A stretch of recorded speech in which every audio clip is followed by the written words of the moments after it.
France-Ukraine, accord historique sur les Rafales. Breaking news, c'est une annonce majeure dans l'actualité militaire européenne. Ce lundi, le président Emmanuel Macron a officialisé la vente de 100 avions Rafale français à l'Ukraine, un contrat évalué à près de 15 milliards d'euros avec une livraison progressive dès 2026. Cet accord vise à renforcer la capacité de défense aérienne ukrainienne alors que la guerre face à la Russie s'enlise avec plus de 700 jours de combat. Côté russe, réaction ne s'est pas fait attendre. Acte hostile et escalade grave, a déclaré le ministère de la Défense à Moscou. Pour Paris, il s'agit d'une marque de solidarité avec un partenaire européen menacé. Les voisins européens saluent l'initiative, espérant un effet dissuasif, tandis que d'autres mettent en garde contre un risque d'embrasement régional. Reste à savoir si cette livraison changera la donne sur le terrain. On suivra ensemble tous les développements. ONU, résolution de dernière minute sur Gaza. À l'ONU, l'urgence est totale ce soir. Un vote crucial se prépare. Le Conseil de sécurité doit se prononcer sur un texte proposé par les États-Unis qui prévoit la création d'une force internationale pour sécuriser l'enclave de Gaza. Ce projet, inspiré d'un plan déjà évoqué par Donald Trump, entend accélérer l'acheminement de l'aide humanitaire et imposer un cessez-le-feu. Israël y voit une avancée, alors que Moscou et Pékin dénoncent une immixtion inacceptable. Le secrétaire général de l'ONU, Antonio Guterres, a lui aussi averti du risque d'un embrasement régional.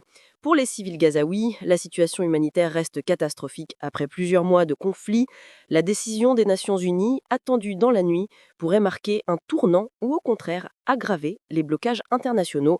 On suivra ensemble tous les développements. COP23 au Brésil, lancement sous tension.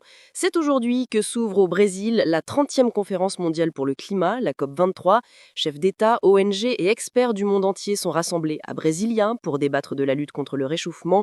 Cette édition se déroule dans un contexte difficile. Guerre, inflation mondiale et crise énergétique ralentissent les engagements. Le président brésilien lance un appel à plus de solidarité, rappelant que le Sud global ne doit plus être oublié dans le financement climatique. Selon l'ONU, les promesses de 100 milliards de dollars par an restent loin d'être tenues. De nombreux pays du Sud réclament également des compensations environnementales. Quelles décisions sortiront de cette COP? L'enjeu est immense. Des millions de personnes sont déjà frappées par la sécheresse ou les inondations, surtout en Afrique et en Asie. On vous décrypte tout ce soir sur la chaîne. Alerte famine, l'ONU tire la sonnette à l'alarme. Alerte maximale de l'ONU aujourd'hui, le monde fait face à une flambée dramatique des famines, particulièrement au Soudan, à Gaza, au Sahel et à Madagascar. Plus de 55 millions de personnes sont menacées selon les derniers rapports du PAM. En cause, la multiplication des conflits, le dérèglement climatique et de nombreux blocages humanitaires sur le terrain. Dans certaines zones, la nourriture devient une arme de guerre. Le Programme alimentaire mondial appelle un financement d'urgence. Il manque plus d'1 milliard de dollars pour répondre aux besoins immédiats. Les ONG sur place témoignent d'une situation pire qu'en 2023. Le Conseil de sécurité alerte, sans action rapide, ce sont des millions d'enfants qui risquent de mourir de faim. La solidarité internationale est plus urgente que jamais. Afrique de l'Ouest, crise du carburant et instabilité. Explosion des tensions ce lundi au Mali, au Niger et au Burkina Faso, touchés par une crise du carburant sans précédent.